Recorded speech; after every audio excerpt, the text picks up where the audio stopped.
नमस्कार दोस्तों, good morning. एक बार फिर से आप सभी का हार्दिक स्वागत है।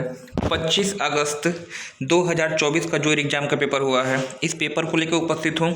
मॉर्निंग शिफ्ट का ये पेपर है और अगले 10 से 15 मिनट में पूरा का पूरा जीएस ऐप में आपको सॉल्व कराने जा रहा हूँ। चलिए आइए शुभारंभ करते हैं। देखिए 113 से स्टार्टिंग है इस पेपर में जीएस के सेक्शन की, और इसको देखते हैं। पूछा गया है सितंबर 2016 को समाप्त तिमाही में भारत के सकल घरेलू उत्पाद जीडीपी में कितनी की वृद्धि हुई थी। सितंबर 2016 की बात कर रहा है और चल रहा है आपका क्या 2024, मतलब आज से नहीं कुछ तो 8 साल पहले का ये आपका क्या है करंट अफेयर्स है।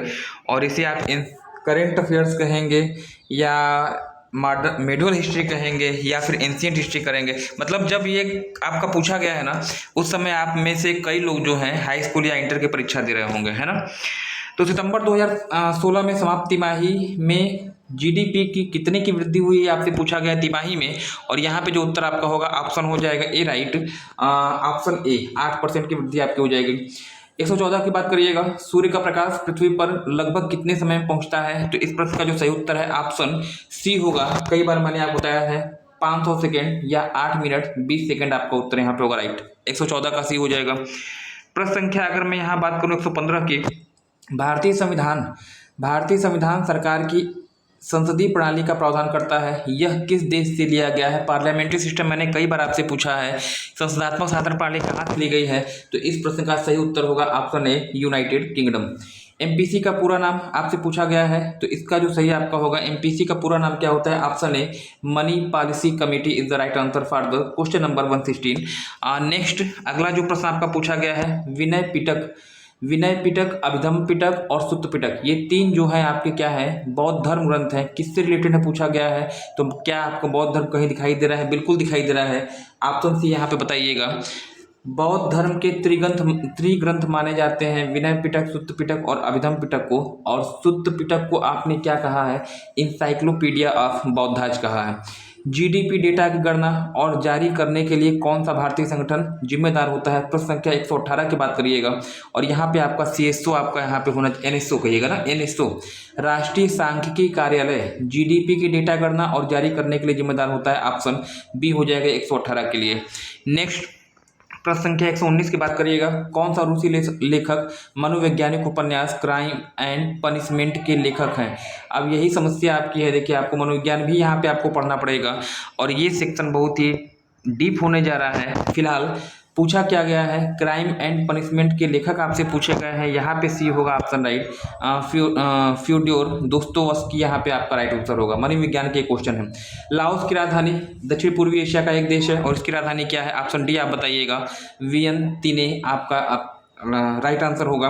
नेपाल की राजधानी काठमांडू, ओमान की राजधानी मस्कट और पेरू की राजधानी लीमा है। तो 120 के लिए आपका डी उत्तर यहाँ पे राइट होने जा रहा है। अगला जो प्रश्न आपका है 121, कौन सा संगठन राष्ट्रों में सुचारू और पूर्व अनुमानित व्यापार के लिए जिम्मेदार होता है।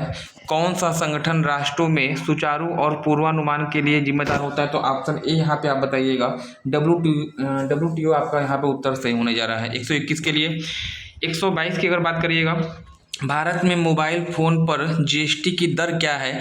कल के पेपर में आपसे दूध और दूध निर्मित पदार्थों पे जीएसटी पूछा गया था 5%। यहाँ पे मोबाइल फ़ोन की बात कर रहा है, हर हाथ में मोबाइल फ़ोन होता है। मुझे लगता है यहाँ पे इससे उत्तर होना चाहिए 18% आपका क्या हो जाएगा यहाँ पे राइट आंसर हो जाएगा। नेक्स्ट, जीएसटी परिषद में कुल कितने मेंबर होते हैं। जीएसटी परिषद में कुल कितने मेंबर होते हैं। तो यहाँ पर थोड़ा सा इसके लिए मैं करूँगा, इसको सब्सक्रिप्शन में आप रखिएगा, मुझे कन्फर्म नहीं है 33 या फिर 30 में मुझे कन्फ्यूजन है। फिलहाल इसको जो है थोड़ा सब्सक्रिप्शन में आप रखेंगे, है ना। अनुसंधान का पहला चरण क्या होता है, ये भी मनोविज्ञान का क्वेश्चन है। समस्या का चयन करना, समस्या ढूंढना, समस्या की पहचान करना, कोई समस्या को खोजना। तो जाहिर सी बात है आप समस्या की पहचान करेंगे, आपका पहला चरण है, यह भी आपका मनोविज्ञान से रिलेटेड क्वेश्चन हो जाएगा। Option C. 124 के बाद 125 की बात करिएगा, 18 वर्ष से कम आयु के व्यक्ति के सभी मानवाधिकार कहलाते हैं। किस रूप में जाने जाएंगे। तो बाल अधिकार। जो व्यक्ति 18 वर्ष से नीचे होगा वह बालक की श्रेणी में आता है। ऑप्शन ए होगा यहाँ पे राइट, बाल अधिकार। सूक्ष्म सिंचाई कब से शुरू की गई थी। तो सूक्ष्म सिंचाई जो आपकी स्टार्ट हुई है वह संभवतः हुई है, देखिए प्रश्न संख्या यहाँ पे पूछा गया है क्या, देखिए सूक्ष्म सिंचाई कब आपकी स्टार्ट हुई? जनवरी 2006 आपका उत्तर होगा राइट, ऑप्शन सी 126 का सी आपका उत्तर हो जा रहा है। सोशल मीडिया पे सॉरी देखिए 127 की अगर बात करिएगा, 127 में पूछा गया है सोशल मीडिया पे TBD का अर्थ क्या होता है, तो ऑप्शन सी बताइएगा यहाँ पे, throws back Thursday is the right answer for the question number 127। और 128 की बात करिएगा तो यहाँ पे आपका क्या है, CRISPR Cas9 प्रौद्योगिकी का उपयोग किस लिए किया जाता है, तो जीन के संपादन में 128 के लिए ए ऑप्शन यहाँ पे हो जाएगा राइट।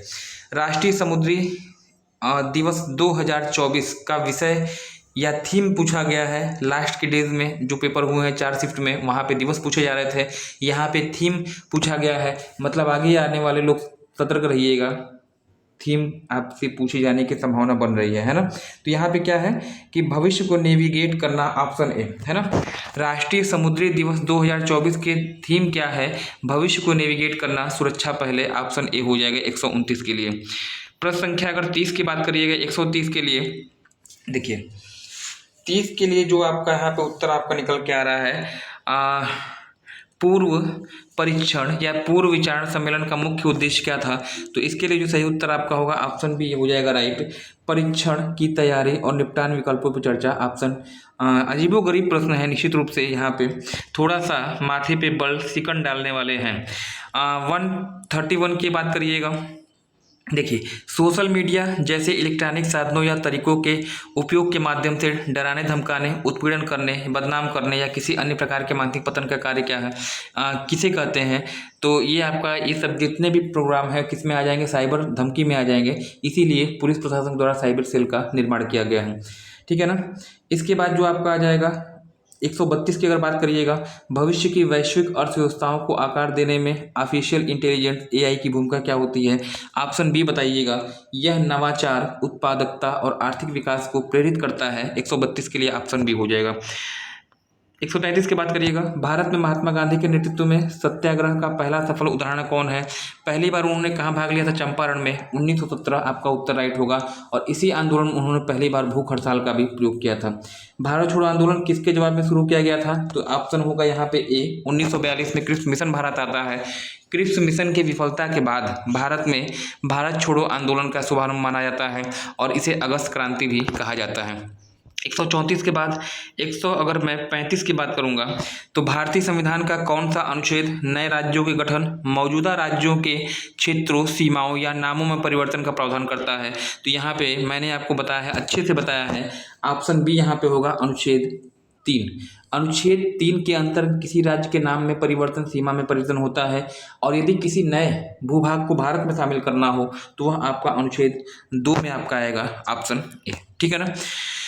36 की अगर मैं बात करूं, 36 में क्या कहा गया है, रबी की फसलें सर्दियों में अक्टूबर से दिसंबर के मध्य बोई जाती है, बिल्कुल बोई जाती है। कब काटी जाती है, तो अप्रैल से लेकर मई तक, है ना। अप्रैल से मई इज द राइट आंसर, जून तो बहुत लेट हो जाएगा, मई आपका यहाँ पे राइट आंसर होना चाहिए, जुलाई बहुत ही ज़्यादा दूर हो जाएगा, सबसे ज़्यादा दूर आपका अगस्त हो जाएगा। तो बोई जाती है कब रबी की फसल, आप बताएंगे, सर्दियों में, मतलब दिसंबर में, नवंबर में, अक्टूबर नवंबर के बीच में, और काटी कब जाती है, तो अप्रैल मई, है ना। भारत में सीमा राष्ट्रीय सुरक्षा गार्ड का उद्देश्य क्या होता है, राष्ट्रीय सुरक्षा गार्ड जिसे आप NSG भी कहते हैं, ऑप्शन सी होगा, आतंकवादी विरोधी और अपहरण विरोधी अभियान चलाना, है ना। NSG की बात हो गई, नेशनल सिक्योरिटी गार्ड इसका फुल फॉर्म होता है। निम्नलिखित में से कौन सा पदार्थ मुख्य रूप से अम्लीय वर्षा के लिए जिम्मेदार होता है, अम्लीय वर्षा के लिए कौन सा जिम्मेदार है, एक तो HNO3 है, नाइट्रिक अम्ल, और एक आपका है सल्फर डाइऑक्साइड। यहाँ पे आपका नाइट्रिक अम्ल तो मिल नहीं रहा है, सल्फर डाइऑक्साइड मिल रहा है, ये बताइएगा, सल्फर डाइऑक्साइड आपका उत्तर हो रहा है, और इसी अम्ल वर्षा की वजह से ताजमहल का रंग क्या होता जा रहा है, पीला हो रहा है। कौन सा देश पवन ऊर्जा में सबसे बड़ा उत्पादक है, पवन ऊर्जा की बात करेगा, चाइना आपका उत्तर होगा यहाँ पे राइट, डी, 139 के लिए डी ऑप्शन राइट हो जाएगा। भारत के उपराष्ट्रपति कौन है वर्तमान समय में, जगदीप धनखड़, ऑप्शन बताइएगा, कोई इसमें प्रश्न पूछने वाले नहीं है, जगदीप धनखड़ आपके क्या है यहाँ पे उपराष्ट्रपति हैं वर्तमान, मतलब जून 2024 तक की बात हो रही है, तो वही है कंटिन्यू, कोई दिक्कत यहाँ पे नहीं है। नेक्स्ट अब 2016 फिर बात आ गई, मतलब 10 साल पहले का करंट पूछने का क्या औचित्य है, मुझे समझ में नहीं आता है। बच्चे सब छोटे छोटे होंगे, हाई स्कूल इंटर पढ़ने वाले, उनसे 10 साल पहले का क्वेश्चन पूछा जा रहा है हैं। इतने समझौते, इतने सैन्याभ्यास, इतने जो आपके सूचकांक है वो पूछे जाते, ज़्यादा बेटर रहता। फिलहाल 2016 में हस्ताक्षरित भारत जापान नागरिक परमाणु समझौते का उद्देश्य क्या है, तो यहाँ पे जो आपका है डी होगा राइट। जब आप बच्चे रहे होंगे तब का ये क्वेश्चन है, असैनिक परमाणु ऊर्जा प्रौद्योगिकी हस्तांतरण और सुरक्षा मानकों में सहायता प्रदान करना। 141 के लिए। 142 की बात करिएगा, किसी निश्चित क्षेत्र के अंदर और बाहर के लोगों को आवाजाही को कहा जाता है, क्या कहा जाता है, प्रवास, माइग्रेशन। ऑप्शन डी आप बता दीजिएगा, यहाँ पे होगा राइट, है ना। अलीगढ़ मुस्लिम विश्वविद्यालय की स्थापना कब हुई थी? अलीगढ़ को मुस्लिम विश्वविद्यालय मतलब यूनिवर्सिटी का दर्जा दिया गया था 1920 में, लेकिन बनाया कब गया है, स्थापना कब हुई है, तो बी बताइएगा। 1875 यहाँ पे सर सैयद अहमद खान ने एक विद्यालय के रूप में इसकी स्थापना की थी, विश्वविद्यालय के रूप में। सेंट्रल यूनिवर्सिटी कब बनी है, आप बताइएगा 1920 में। 1875 आपका उत्तर सही होगा, बी। नेक्स्ट, उत्तर प्रदेश का कौन सा शहर हिंदी और संस्कृत भाषाओं की विशेषज्ञताओं वाला शैक्षणिक संस्थान है? देखिए, उत्तर प्रदेश का कौन सा शहर हिंदी और संस्कृत भाषाओं में विशेषज्ञता वाले शैक्षणिक स्थानों के लिए जाना जाता है, तो यहाँ पे जो उत्तर आपका हो जाएगा, यहाँ पे क्या होगा, हिंदी और संस्कृत। मुझे तो लगता है कि वाराणसी होना चाहिए, ऑप्शन ए यहाँ पे राइट आंसर होना चाहिए, है ना, क्योंकि मोदी जी का क्षेत्र है, संसदीय क्षेत्र है, तो यहाँ से प्रश्न अभी तक पूछे नहीं गए हैं। मे बी यहाँ से प्रश्न पूछने की शुरुआत है वाराणसी के लिए। 144 का ए हो जाना चाहिए। कौन सा भारतीय अर्थशास्त्री कल्याणकारी अर्थशास्त्र पर अपने काम करने के लिए जाना जाता है और जिसे 1998 में आर्थिक विज्ञान में नोबेल पुरस्कार दिया गया था, इकोनॉमिक्स में दिया गया था 1998। मैंने आपको पढ़ाया भी है और मेरा एक शॉर्ट वीडियो था, उसमें भी नोबेल पुरस्कार विजेताओं की चर्चा की गई थी, वहाँ भी मैंने यह बताया था। अमर्त्य सेन 1998 में आपका राइट उत्तर होगा, है ना। जेन आयर किसके द्वारा लिखी गई पुस्तक है, तो इसका जो शार्लोट बोंड, ऑप्शन डी यहाँ पे होगा। जेन आयर किस लेखक की है लिखी, तो डी ऑप्शन बता दीजिएगा, शार्लोट ब्रांटे, है ना। नेक्स्ट, ट्विटर एक किस पर आधारित संचार मंत्र है? ट्विटर जो है एसएमएस के थ्रू होता है क्या? बिल्कुल होता है, एसएमएस दिया है, डी बताइएगा। ट्विटर किस पर आधारित संचार मंत्र है, डी बता दीजिएगा, शॉर्ट मैसेज सर्विस। भारत का लिपुलेखला दर्रा किस देश के साथ सीमा साझा करता है? उत्तराखंड में स्थित है, और यह जो है किसके साथ सीमा साझा करेगा, तो ए बताइएगा, चाइना के साथ। दक्षिण कोरिया में कौन सी मुद्रा का प्रयोग किया जाता है? दक्षिण कोरिया में आपकी वान चलती है, मुद्राएं आपकी पूछी जा रही हैं, भूटान की पूछी गई, बांग्लादेश की पूछी गई, और ये आपका यहाँ पे दक्षिण कोरिया की पूछ दी। 149 आपका हो जाएगा। 50 की अगर बात करिएगा, आक्रमण वह होता है कौन सा, हाँ यहाँ मालवेयर हो जाएगा ना, इसमें जो आपका उत्तर है आक्रमण, मालवेयर आक्रमण वह होता है जब कोई कंप्यूटर सिस्टम नेटवर्क कंप्यूटर से भी लगा दीजिएगा मालवेयर के लिए, ठीक है। 150 क्वेश्चन आपके होगा। क्या अगला भी है जीएस के लिए? देखिए, नहीं, 185 क्वेश्चन होते हैं। तो ये आपके जो है टोटल आपका जीएस का आज का सेशन का है, मतलब 25 अगस्त का मॉर्निंग शिफ्ट, शाम को पुनः आपसे मुलाकात होगी 25 अगस्त की इवनिंग शिफ्ट के साथ, और उम्मीद है कि बढ़िया पेपर आपका रहेगा। ओके।